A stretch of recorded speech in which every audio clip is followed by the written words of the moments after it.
السلام علیکم، میں ہوں شیخ وقاص۔ آج آپ سب کو ایک بڑی افسردہ نیوز دینی ہے۔ جتنے بھی احساس کفالت کے میرے بہن بھائی ہیں پورے پاکستان کے اندر، پورے پنجاب کے اندر، ہماری وہ میم ثانیہ نشتر صاحبہ جو جس کی وجہ سے احساس کفالت پروگرام جو ہے وہ سکسیس ہوا تھا، جس کی وجہ سے جتنے بھی حقدار لوگ تھے ان لوگوں کو پیسے مل رہے تھے، اور باقاعدہ جو ہے وہ آگے باقاعدہ ان کی پیسوں میں اضافہ ہو رہا تھا۔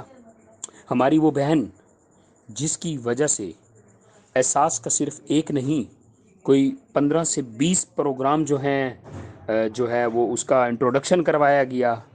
ٹھیک ہے، جس کی وجہ سے وہ غریب بہن بھائی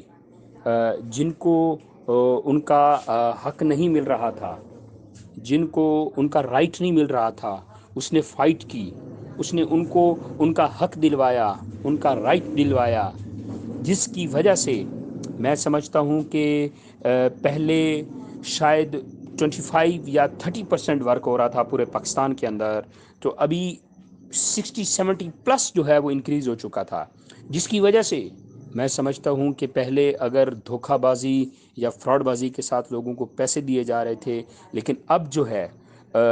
سب کچھ آنیسٹ طریقے سے ہو رہا تھا، اور لوگوں کو ٹائم پہ ان کی چیزیں مل رہی تھیں، چاہے وہ وسیلہ تعلیم پروگرام ہے، چاہے وہ احساس پروگرام ہے، چاہے وہ احساس راشن پروگرام ہے، چاہے وہ احساس ایمرجنسی تھا، چاہے وہ احساس سکول تھا، احساس قرضہ تھا، احساس کچھ بھی احساس، بہت سارے پروگرام تھے، کوئی 15 سے 20 پروگرام تھے۔ ہماری وہ میڈم ثانیہ نشتر نے آج جو ہے وہ، آپ ذرا حیران نہ ہو جائیے گا کہ میں پتہ نہیں کیا بول رہا ہوں میڈم کے بارے میں، میڈم جو ہیں وہ اس پروگرام سے علیحدہ ہو چکی ہیں، ٹھیک ہے۔ اب جو ہے اس کو لیڈ میڈم ثانیہ نشتر صاحبہ نہیں، کوئی اور کریں گے۔ اب دیکھتے ہیں کہ آگے ہمارے جتنے بھی بہن بھائی ہیں احساس والے، ان کے ساتھ ان کا رائٹ ان کو کس طرح دیا جاتا ہے۔ میڈم ثانیہ نشتر نے بڑی ایمانداری کے ساتھ بخوبی کام سر انجام دیا تھا احساس پورے پروگرام کے اندر۔ اب ہماری نظریں جو اس سے اگلے جو ڈائریکٹر بنیں گے اس کو دیکھیں گے، اب وہ کون ہیں، کہاں سے آئیں گے، کیسے ہوں گے، معلوم نہیں ہے۔ تو ابھی ریزن نہیں پتہ چلی کہ میم نے مطلب کیوں ریزائن دیا، یا اس کا میرے خیال میں کوٹا پورا ہو گیا تھا، ان کی جو ہے مدت پوری ہو گئی تھی۔ تو ابھی دیکھتے ہیں اگلا کیا سین ہوتا ہے اور اس کی کیا وجہ نکلتی ہے۔ میں اس کو نہیں جان سکا، تھوڑا مصروف تھا میں،